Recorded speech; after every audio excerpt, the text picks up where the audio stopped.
we could be down to some extent at the open, but we are so immune. Our market just keeps grinding upwards, and we've digested all sorts of terrorism, and this will be the same case again.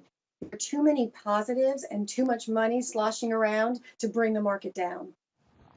Okay, all right. I guess, you know, it's sort of like an indication of that was what we saw last week, when, of course, it was all about politics and the political arena in the United States and the impact that had on the markets.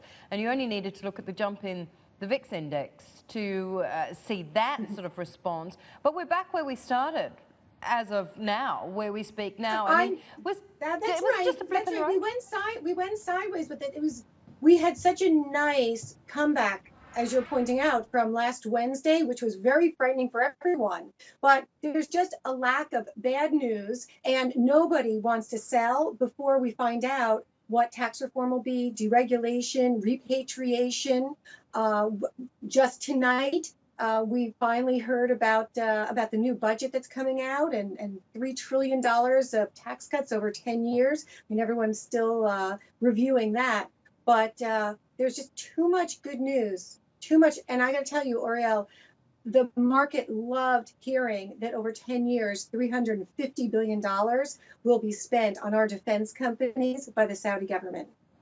Yeah, I mean, that contributed, of course, to the rally that we saw overnight in a significant way. Hillary, are you not at all? I mean, I know you're very bullish on the market and you think that this rally is going to continue through 2017. You know, we're almost 9 years in the making now in terms of the bull run in the States. Is there not any concern that a pullback is warranted, not least of which because of the valuations that we're seeing in terms of PEs and forward PEs?